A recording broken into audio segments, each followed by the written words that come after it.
సుమారు 2 నెలలుగా శ్రీకాకుళం నియోజకవర్గంలో కూటమి ప్రభుత్వం తీసుకున్నటువంటి పీపీపీ నిర్ణయానికి వ్యతిరేకంగా శ్రీకాకుళం నియోజకవర్గంలో ఒక ఉద్యమ రూపంలో సంతకాల కార్యక్రమానికి శ్రీకారం చుట్టాం. చాలా అద్భుతమైన స్పందన ప్రజల నుంచి వచ్చింది. ఒక్క మాటలో చెప్పాలంటే ప్రజలు కూటమి ప్రభుత్వం తీసుకున్నటువంటి ఈ పీపీపీ నిర్ణయాన్ని తీవ్రంగా వ్యతిరేకిస్తున్నారు. దానికి సాక్ష్యమే ఈ కోటి సంతకాలు.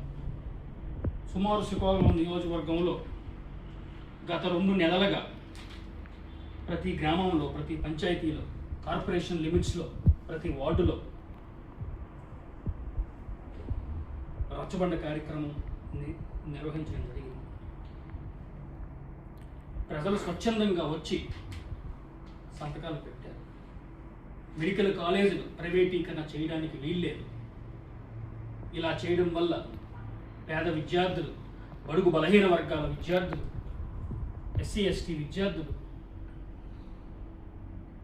నష్టపోతారు.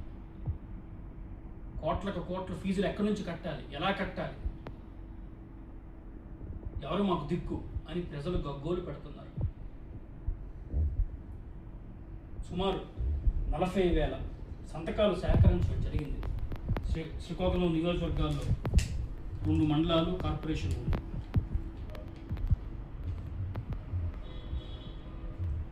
సుమారు వారానికి 5 రోజులు ఈ కార్యక్రమం చేపట్టడం జరిగింది. అంటే సుమారు 2 నెలల్లో ప్రతి వారం 5 రోజులు ఈ కార్యక్రమానికి ఎక్కువ సమయం కేటాయించడం జరిగింది. నాన్నగారు ధర్మాన ప్రసాదరావు గారి ఆదేశాల మేరకు, అలాగే రాష్ట్రంలో జగన్మోహన్ రెడ్డి గారి ఆదేశాల మేరకు ఈ కోటి సంతకాల కార్యక్రమం అయితే చాలా విజయవంతమైందని నా తాలూకా పర్సనల్ ఒపీనియన్. ఎందుకంటే మేమే కార్యక్రమం చేశాం కాబట్టి కేడర్ సహకారంతో, నాయకుల సహకారంతో, కార్యకర్తల సహకారంతో ప్రతి గ్రామంలో, ప్రతి వార్డులో కార్యక్రమం చేశాం కాబట్టి ప్రజల నుంచి వ్యతిరేకత మా కళ్ళతో మేము చూసాం. మరి ఈ సంతకాలన్నీ కూడా